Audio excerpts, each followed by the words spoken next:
Monsieur le Président de l'Assemblée nationale, Mr. Speaker of the National Assembly, Mr. Prime Minister, ladies and gentlemen ministers, ladies and gentlemen the deputies, dear friends, it's with gratitude and humility that I received the invitation to come and speak to your National Assembly.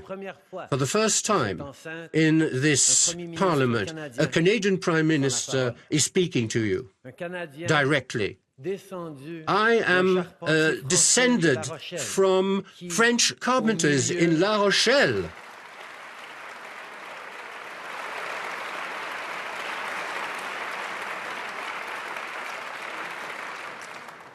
In the middle of the 17th century, they left their motherland looking for a new life on a continent which was considered in those days as new.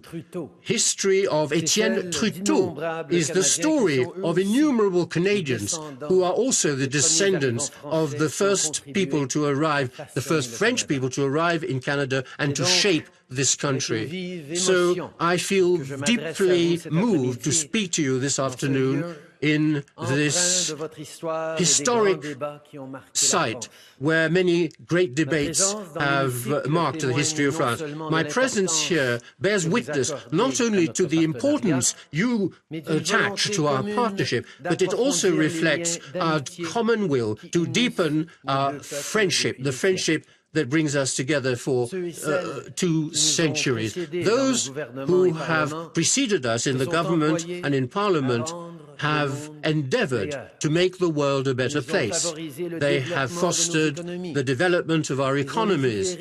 They have passed laws to protect our workers. They have made sure that all people will have access to education, a high-performing health system, and better opportunities. And yet, although our fellow citizens are in better health, more wealthy and better educated, many people are still worried about their future and the future of their children. Anxiety is a pernicious feeling, and it is fueled by increases in the cost of living when salaries are stagnating and jobs are becoming less secure. The gap is increasing between the rich and the poor. The middle class is getting smaller, and there is polarization of the political discourse, feelings of being dispossessed, of being powerless at home and abroad. In too many countries, populism is spreading. Democracy is being eroded. And this is a symptom of a malaise which is affecting our integrated world. Millions of people are migrating, risking their lives for a better future. And we, of course, also have to deal with climate change and rising temperatures. So we have to accept that change is not always synonymous with progress.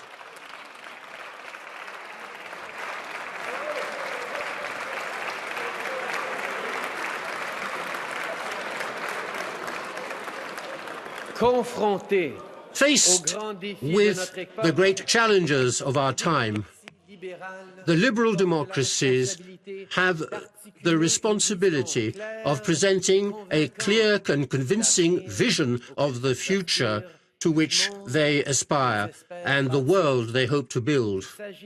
This is the mandate that we have received from our fellow citizens.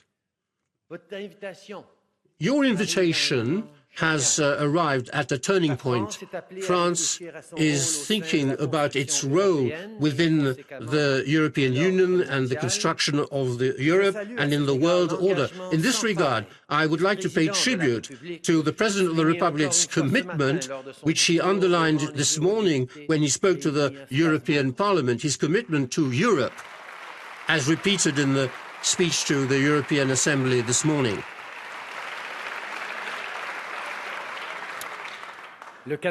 Canada for its part, is thinking about its place in a changing world, a world that is changing fast. We are wondering about the state of our world and our ability to reduce the troubles it is facing. The crisis of globalization should not lead us to withdrawal, to isolation. We must fight against fear and anxiety, and we must shape the future of our children. That's just not who we are. We are not people who suffer from anxiety. A lot of political groups try to exploit the anxiety of their citizens, but we have decided to fight against cynicism by showing audacity and ambition. Many countries are defining themselves by opposing themselves. Canada has decided to assert itself.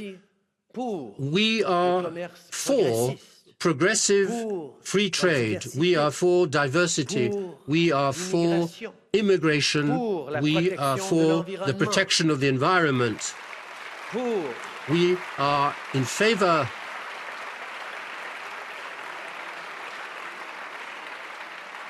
We are in favor of equality between genders. We are in favor of the rule of law, for democracy, for equality, for liberty.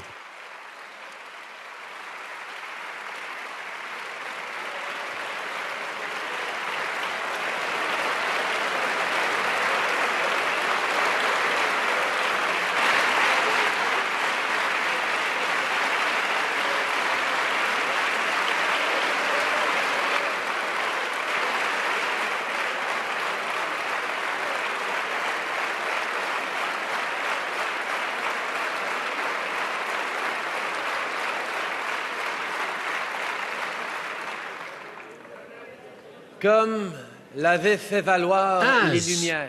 The Enlightenment had shown the world, in the face of ignorance, let's choose the reason. Against darkness, let's choose science, debates, and progress. My message will focus today on this positive approach, this resolutely progressive approach which we have chosen to adopt, and on what it means for the world by outlining the rules for a renewed cooperation. I hope to open a new chapter in the relationship between our two countries and to project us forward to a even more promising and even more prosperous future. The inequalities that persist in our societies have caused doubts, have led to anxiety and hostility of some groups towards an integrated group. These are obstacles to our prosperity. Indeed, we are all losers when our fellow citizens feel excluded because of their gender or their origins or their sexual orientation or of their gender identity.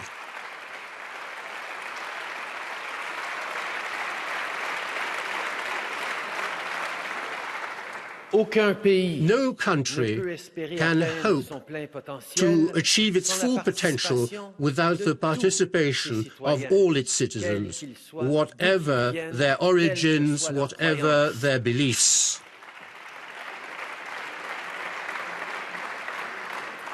France and Canada have made great progress in this regard.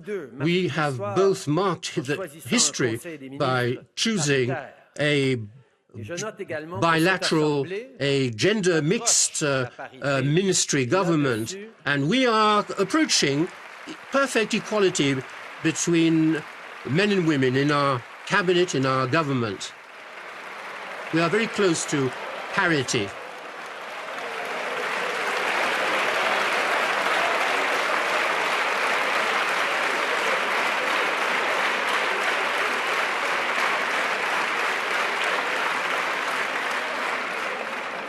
I would like to thank the gentlemen who stood up and applauded for that as well.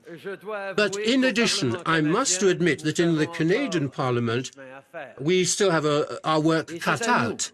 And it's up to us to work every day for genuine equality between genders at all levels and in every field. And neither France nor Canada nor the other most advanced economies in the world that belong to the G7 can claim to have completely bridged the gap. That's why gender equality will be a horizontal topic which will be discussed at the G7 meeting in June in Quebec.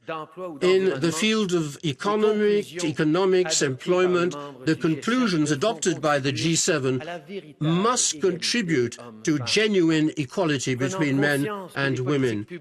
Being aware of the fact that public policies don't affect men and women in the same way, we must examine each solution by taking into account its impact, its different impact on men and on women. Through the policies of our presidency, of our prime ministership, we will be trying to fight against slow growth, social inequality, and inequalities that erode not only the standard of living of the middle class, but also the confidence of the population in economic cooperation, economic trade, and liberal democracy. This explains our decision to set up the Consultative Council on Gender Equality under the co-presidency of the Canadian ambassador to France and to Madame Melinda Gates, the great philanthropist. The mission of this council will be to ensure gender integration, the integration of gender equality in the G7 during the presidency of Canada.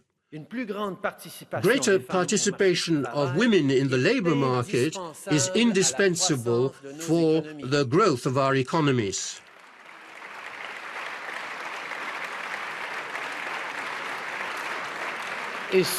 Particularly at a time when the average age of the populations of G7 countries is increasing and the share of the economically active population is diminishing.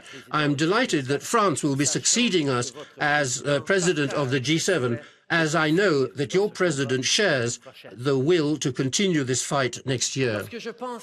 When I think of the future of Canada and of the positive and audacious role we plan to play, I see in every way France at our side, be it in terms of progressive trade, social inclusion, the environment within the G7, the United Nations, or the International Organization of Francophonie. I see France as exerting a positive impact and influence on our world, which badly needs it.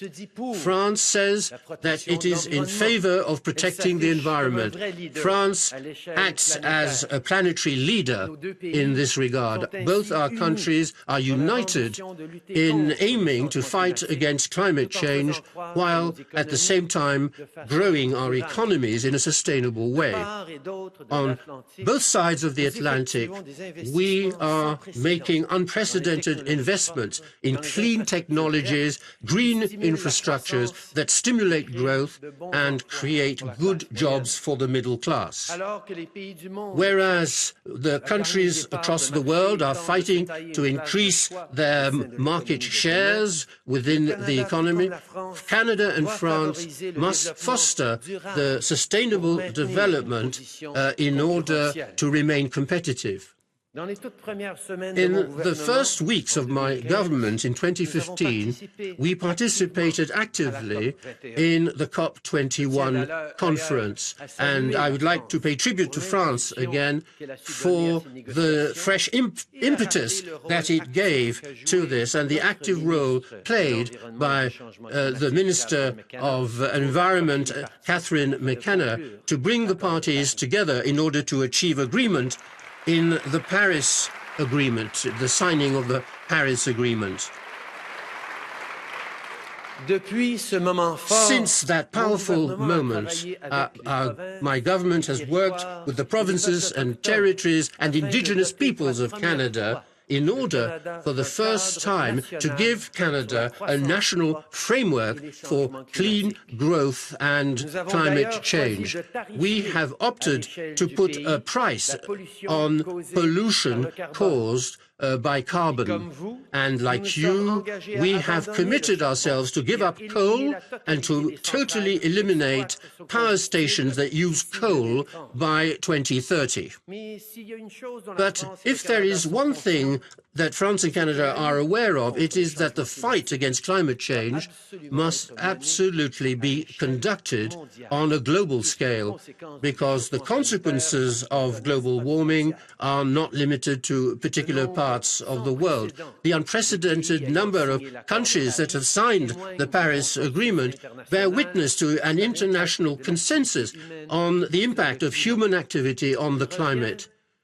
It is up to us to turn this agreement in principle into reality. It is up to us to ensure that our children and grandchildren can breathe clean air and enjoy the great spaces of the world as we have done. It's up to us to take the great business opportunities that will exist when we have a carbon-free economy. It is in this spirit of cooperation that President Macron and I celebrated yesterday the signing of a Franco-Canadian partnership for the climate and the environment. This initiative aims to promote and accelerate the implementation of the Paris Agreement. We are committed to intensifying our collaboration in order to implement concrete measures. We have committed to reduce emissions in marine, land and air transport. We will promote energy efficiency and by incorporating the climate in the sustainable development. We will be mobilizing all the other players, economic players, in order to promote the pricing of carbon emissions and the taking of measures that will protect the environment as planned in free trade agreements. From one generation to another, the French and the Canadians have always cultivated a friendship that is capable of adapting to change, capable of rising to the great challenges, and capable of resisting to the wear of time. Our ancestors fought on Vimy Ridge, a battle which many Canadians remember. On French soil, for the first time, the Canadian nation asserted its specific identity.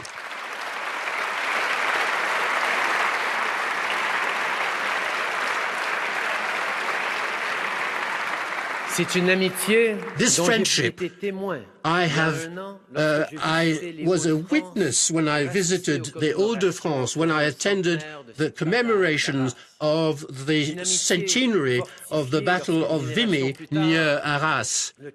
Canada, a generation later, again came to the defense of France. A generation later, over 1 million Canadians responded to the call for help from France and Europe, and too many of them never saw their motherland again. Today, Dieppe, Juno Beach, Courseulles-sur-Mer, and so many other places are names that are familiar to our national memory. Canada and Canadians remember this.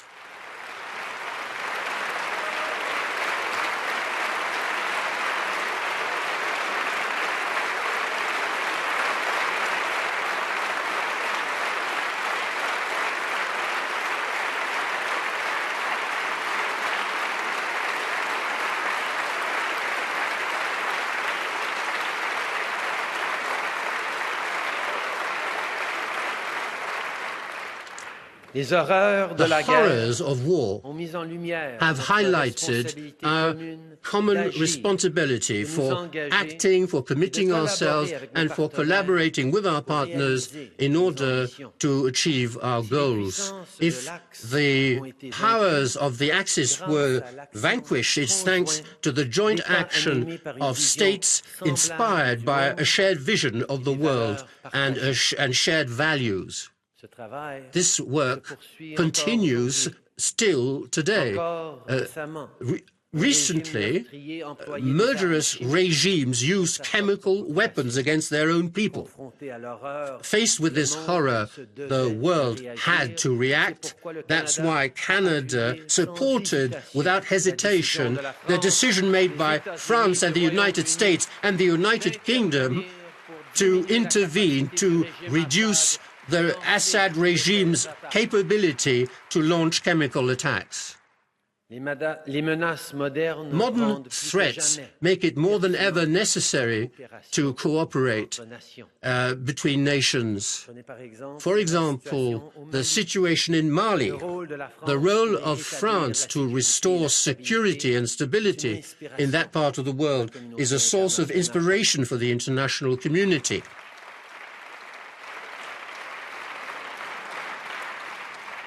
Renewing with a Canadian tradition, we will soon be joining France and 56 other partner countries in supporting the MINUSMA.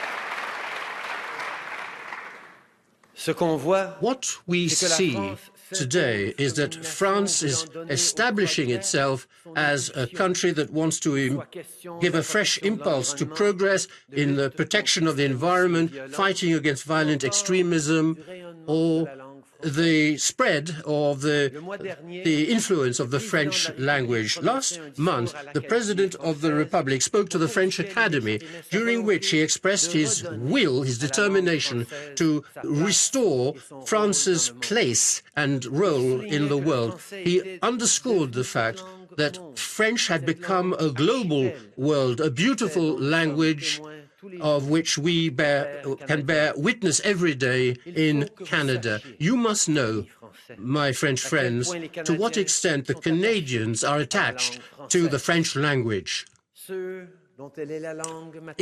For many Canadians, it is their mother tongue. Many of them learnt it, and many who don't speak French register their children in French-speaking schools.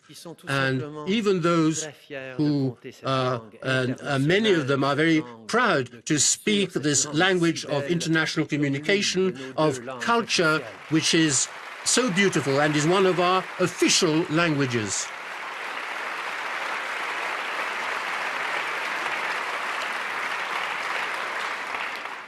If the French language is today so actively used in North America after the birth of the language in France, and Canada, notably Quebec, has committed itself in keeping the French language alive.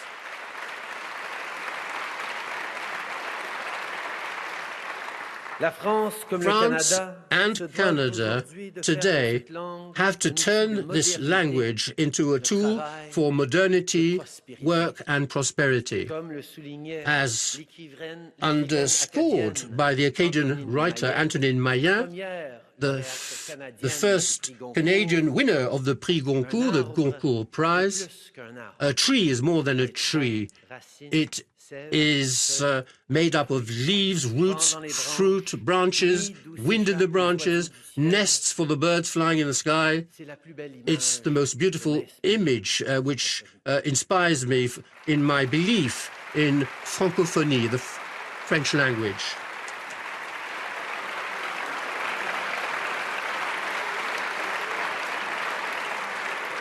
A proud member of the Francophone community, Canada will continue to promote not only the French language and the communities who lead the language, but also our attachment to international cooperation and the values of peace, democracy, respect for persons, peaceful pluralism, diversity, inclusion and prosperity shared. And here again, our partnership, it will play a key role in this regard. A powerful friendship capable of resisting the passage of time It's something that needs to be cultivated, that calls for hard work and sometimes great willpower to move forward, to go ahead. I have been a witness of this determination when Canada and the European Union signed the Comprehensive Economic and Trade Agreement. On that day, we decided not to oppose trade and social and environmental progress. Together,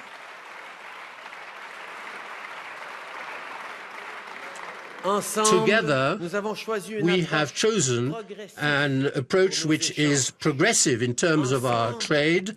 Today, we have spoken out in favor of trade that benefits the majority, in favor of an agreement that creates good jobs, well-paid jobs for the middle class, and for an agreement that protects the environment and reasserts our commitment to the Paris Agreement, in favor of a partnership that reflects our values and our great ambitions.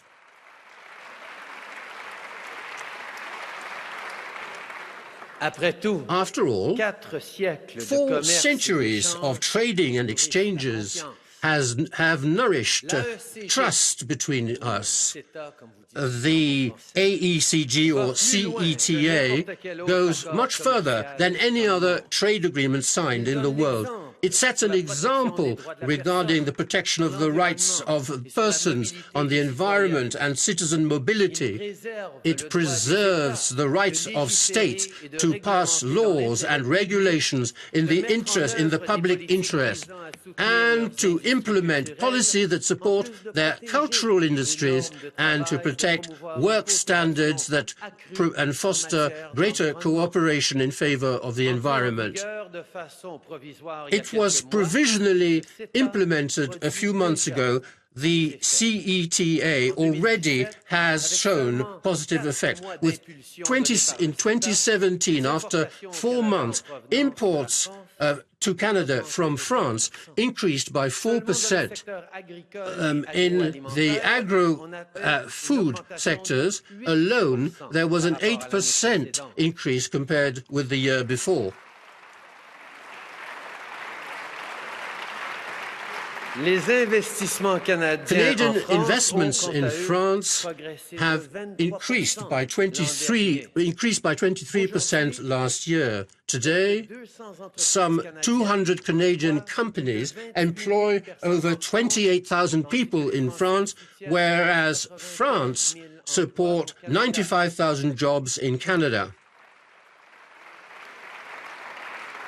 These figures are the early signs of the direction in which our partnership is heading thanks to this agreement.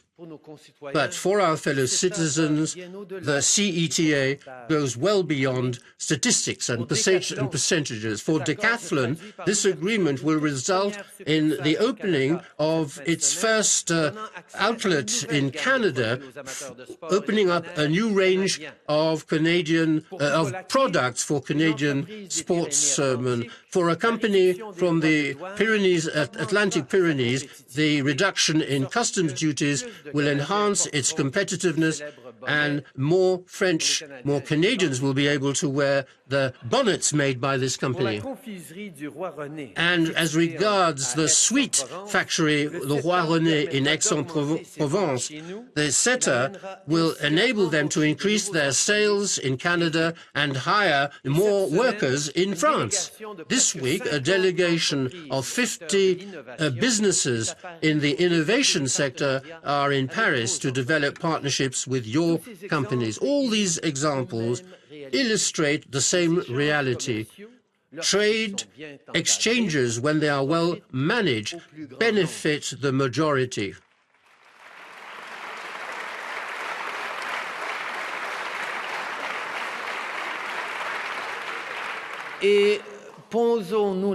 Let's ask ourselves the following question. If France doesn't manage to ratify a free trade agreement with Canada, with which country do you think France would be able to do so?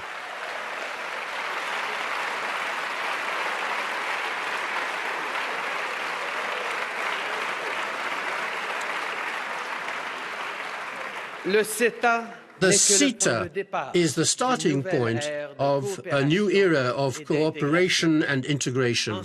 Together, we must go even further and dare to gamble, to bet on innovation, progress, and the future. To scientists, our academic institutions, our students have been among the first to recognize the enormous potential that the new technologies have, like artificial intelligence and apprenticeship. As a government, we must play a leading role to encourage the creativity and ingenuity and the ideas of businesses. We must bet on the knowledge and science of our fellow citizens. This courageous bet is that of the Enlightenment, which enabled the countries of the world to overcome great challenges and which has inspired progress ever since. My dear friends, the problems we are facing are indeed very real. We cannot deny that the globe is warming, global warming. We can't ignore inequalities in our societies or ignore the real challenges we need to rise to. But nor can we resign ourselves. We cannot allow ourselves to accept the world as it is. Canada has decided to be in favor of progress, and we see our partner and ally and our long-standing friend, France, as a country that is also in favor of this. You are the inheritors of the Enlightenment whose ideas made France a symbol of hope for the world from one generation to another. Against ignorance, you responded with reason. Instead of darkness, you chose science, debates, and progress. Together, let's revive these humanist values. My dear friends, this partnership, this renewed partnership between France and Canada, this partnership embedded in our historic values, but strengthened by our joint ambitions, and will spread all over the world.